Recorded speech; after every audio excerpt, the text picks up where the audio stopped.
No programa de hoje, o destaque é a entrevista com Vinícius Lages, presidente em exercício do Sebrae Nacional.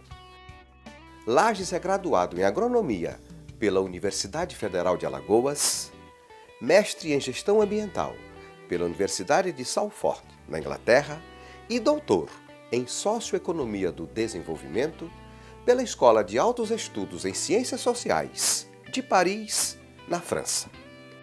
Especialista em economia de serviços, turismo e desenvolvimento de negócios, já ocupou cargos de gerência no Sebrae Nacional e também foi ministro do Turismo. Lages participou do Startup Summit, realizado dias 12 e 13 de julho, aqui em Florianópolis, e eu tive a oportunidade de conversar com ele sobre diversos assuntos, dentre eles a inovação, fator número 1 de geração de riquezas em todos os campos da atividade humana. Acompanhe. Durante muito tempo a gente associou inovação às coisas super high-tech, né? Tecnologia da informação, nanotecnologia, robótica. Na verdade, o que é inovação? É trazer algo de novo para o mercado, tem que ser aplicado, não pode ser invenção meramente, uma grande ideia, mas que não é efetiva se na prática não é absorvida pelo mercado, adquirida pelos consumidores, enfim. Inovação, tem um amigo, Silvio Meira, que diz: inovação é aquilo que gera nota fiscal, gera faturamento, né? Então é uma boa ideia que foi concebida, implementada, mas ela foi ao mercado, aplicada e gerou impacto na economia. Então, para nós, essa evolução da compreensão também fez entender que não eram apenas questões ligadas à economia industrial ou processo de transformação do agronegócio brasileiro. Nós temos desafios na área da saúde, da educação. Quando você introduz um novo método, as tecnologias da informação no processo de aprendizagem, quando você mesmo, como jornalista, utiliza-se das redes sociais de ferramentas tecnológicas para comunicar-se com o seu público, isso é inovação também, né? Então, a inovação tem realmente esse amplo espectro e é aquilo que traz um novo para qualquer realidade econômica, social, política, institucional. Então, por isso que ela também é pensada para os governos, né? Os governos precisam se inovar na sua capacidade de se relacionar, de oferecer serviços, né? De se planejar, de gerenciar. Então, a inovação tem, de fato, essa múltipla dimensão de impacto, né, na saúde, por exemplo, né, cada vez mais a telemedicina, a capacidade diagnóstica, né, medicamentos inteligentes, enfim, ela tem uma aplicação muito ampla e essa é a beleza de lidar com esse tema e a beleza de lidar com o empreendedorismo inovador e estar aqui num ambiente como esse, com mais de 2.000 empreendedores do Brasil inteiro, gente fera que a gente pensava que só existia no outros países, né? E estamos aqui presentes, criando negócio, gerando valor para a economia brasileira. Problema versus oportunidade. Veja o que ele falou a respeito. Bom, o Brasil é um país cheio de problemas, tudo que é área, saúde, educação, mobilidade, segurança. A sociedade precisa ser atendida e há uma incapacidade dos governos, cada vez mais, do ponto de vista fiscal, do ponto de vista da capacidade logística, de resolver esses problemas. Então, cada vez mais o setor privado, os empreendedores estão sacando que é um problema que afeta 1 milhão de pessoas, que é na mobilidade, na habitação, na saúde, né, no uso de serviços. Você pode virar uma oportunidade dele ganhar o primeiro $1 milhão.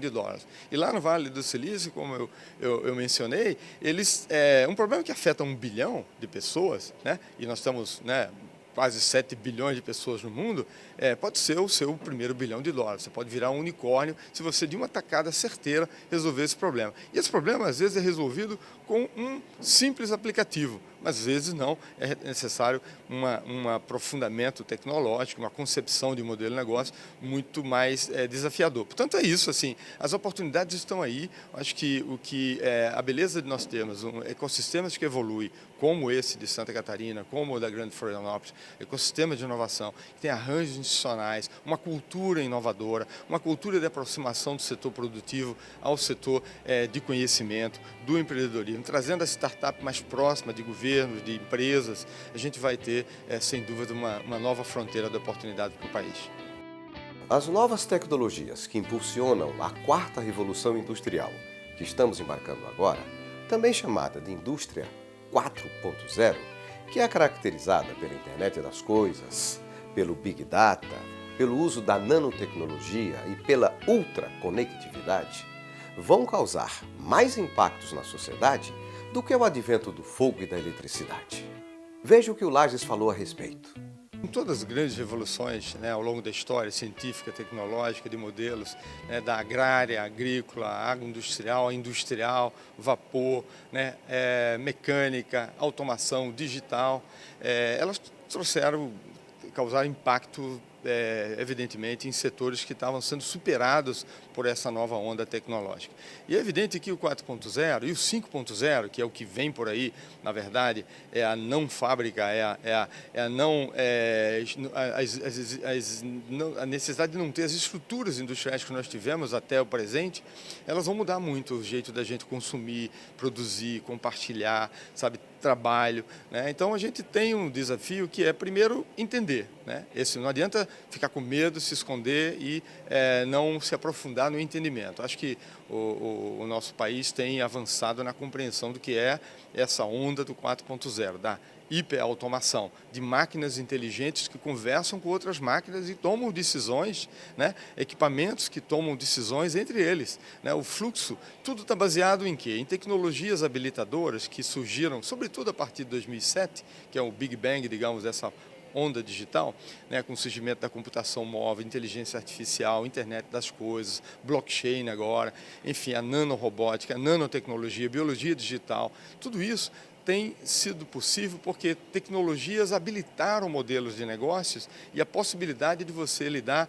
com dados numa velocidade de processamento cada vez maior e faz com que você tenha hoje que se preparar para lidar com isso. Quem não tiver uma capacidade de lidar com essa nuvem de dados que vai ser gerada, não vai ter a capacidade de poder se inserir tão facilmente nos mercados de trabalho e os modelos de negócio serão superados por outros que dominam os dados. Imagina que você abria uma padaria há tempos atrás, só para citar o caso singelo, de uma padaria num bairro em que você tinha uma relação com seus clientes, você produzia a sua fornada, foi ganhando na relação pessoal do seu Manuel com os seus clientes e tal. Hoje, se o seu Manuel, né, ou a padaria vizinha que aparece dominando Big Data, sabendo como o bairro vive, qual é o fluxo de tráfego, quantas pessoas frequentam. Então, tem uma inteligência em torno desses dados, ela supera rapidamente todo aquele ganho que um pioneiro tinha e que usava muito a energia humana e tal. As coisas estão se automatizando, estão digitalizando e trazendo mais inteligência. O grande desafio nós teremos que ser mais inteligentes, porque as máquinas estão ficando mais inteligentes. Os carros, os aviões, os liquidificadores, as geladeiras, os celulares, as câmeras fotográficas estão ficando com muita inteligência embarcada. E é um nível de inteligência ainda que é do chamado da inteligência artificial, que é uma primeira onda. Essa não vai causar grandes estragos. A que vai causar grandes impactos que nós temos que se preparar é da aprendizagem de máquina. A máquina que aprende sozinha com ela mesma e com outras máquinas. Além de revolucionar os processos industriais, a indústria 4.0 vai eliminar muitos postos de trabalho e promover o surgimento de outros tantos também. É certo que haverá oportunidades para o trabalho humano. A questão é a seguinte: como se preparar para esse novo tempo? É um desafio, tanto para o jovem que pretende ingressar no mercado de trabalho, como para quem já tem um emprego e está ameaçado por essa revolução. Confira o que o Lages falou sobre o assunto. Você coloca uma questão que é importante. Como o jovem que está se preparando no mercado de trabalho, como aqueles que já estão no mercado de trabalho devem se preparar para isso. Isso é uma ação que não é só dos indivíduos, é uma ação que eu acho que é da política pública, dos governos, de instituições como a nossa, habilitadoras de seres humanos, o SEBRAE tem uma atuação de capacitação para que entendam essa nova frente da economia 4.0, para que se preparem, requalifiquem e claro que nós vamos criar instrumentos para aqueles de proteção, e essa é uma discussão no mundo inteiro, não é só nos países de desenvolvimento, vai desaparecer o emprego. Não, em todas as economias do mundo, o processo de automação vai causar impacto, né? Tem estudos aí de organismos internacionais, de World Economic Forum, de McKinsey e outros, né, que apontam que sim, nós vamos ter dezenas de milhões de empregos que não vão ser mais, não ter mais viabilidade de serem remunerados através daquilo que se faz, porque a inteligência embarcada em alguns equipamentos, em algumas máquinas, vai fazer. Mas assim como outras, talvez o que é a grande diferença nesse momento é a velocidade com que essa mudança está acontecendo. As mudanças que ocorreram nas anteriores revoluções da economia, da agrária, agrícola, industrial, automação industrial, etc., e da digital, elas tiveram uma velocidade que era possível se ajustar, né, sistemas econômicos e sociais, as políticas, a capacidade da próprio governo entender que negócio é esse, né? Nós mesmos nos adaptarmos. A velocidade com que acontece. O futuro antes demorava muito. Eu sou de uma geração que assistia Jetson, assistia Perdidos nos Espaços. Esse futurismo hoje tem sido trazido para o campo da economia e da gestão para entender que o futuro começa segunda-feira. Antigamente demorava 10, 20, 30 anos. O futuro agora é segunda-feira. Em uma conversa sobre vários assuntos, Vinícius Lages, que já foi ministro do Turismo, fala sobre o cenário turístico brasileiro. Sempre defendi que essa talvez seja a melhor fronteira de crescimento para as próximas décadas do país. Não tem a menor dúvida, assim como o agronegócio foi nas últimas décadas o motor do crescimento, né, a economia de serviços, a economia do turismo, tudo que está associado às cadeias, a essa cadeia de valor, sem dúvida é uma das melhores fronteiras, porque ela aproveita primeiro o capital natural que o país tem. O Brasil é reconhecido número 1 no ranking internacional do World Economic Forum, aí, do ponto de vista do seu patrimônio natural. O mundo percebe o Brasil como sendo uma reserva de natureza bela e interessante de ser visitada. Nós temos, sem dúvida, um estilo de vida que comprovadamente tem sido apreciado por todos que nos visitam, né? E visitam todas as regiões, das mais onde vivem brasileiros de maneira mais simples, mais singela, com habitações por vezes vernaculares, assim, nada muito sofisticado, com comidas muito simples, regionais, quer seja no Vale do Jequitinhonha, quer seja no interior do Ceará, ou aqui na Serra de Santa Catarina, ou nas festividades diversas que esse país tem. Então, o nosso estilo de vida, a nossa cultura tem um apelo muito grande. Nós temos uma costa excepcional, subaproveitada, e vocês aqui em Santa Catarina são privilegiados de ter uma costa que é piscosa, né, que tem uma produção, uma condição de pesca, mas ao mesmo tempo, e de aquicultura, mas ao mesmo tempo de um turismo náutico que é subexplorado, né? E tem cada vez mais a possibilidade de evoluir em segmentos, né, que nós ainda fizemos muito pouco, né? A nossa gastronomia, que eu sempre defendi que deveria ser e deve ser um carro-chefe da nossa oferta, porque a experiência do Peru demonstra, da Tailândia, da França, da Europa, da Itália, da Espanha, sem a menor dúvida. As mais recentes, né, a da Tailândia e a do Peru, são exemplos de que a gente pode fazer dessa diversidade regional, da riqueza da nossa cultura gastronômica, um carro-chefe para poder colocar o turismo na prateleira mundial. Temos grande potencial de crescimento no turismo, uma atividade econômica fundada, preferencialmente, na valorização do trabalho humano e, por consequência, forte geradora de emprego e renda. Será que essa economia, que é fortemente centrada no humano, em que a hospitalidade tem no contato humano, a experiência turística, ela tem o elo humano como um ponto principal, que seja da experiência de acolhimento num equipamento de hospedagem, no meio da hospedagem, no próprio voo, no balcão, né, dos aeroportos, durante o traslado, quando alguém vai para uma experiência de compra num centro de artesanato ou mesmo num restaurante, essa dimensão humana, ela seria superada pelas máquinas? Evidentemente que não. Nós, humanos, temos ainda uma longa história pela frente como humanos tal como nós somos. A discussão que se trava, e sobretudo a Singularity University, onde eu estive recente, e Google vem investindo muito nisso, a China vem investindo muito nisso, é se nós seremos 100% humanos nas próximas décadas.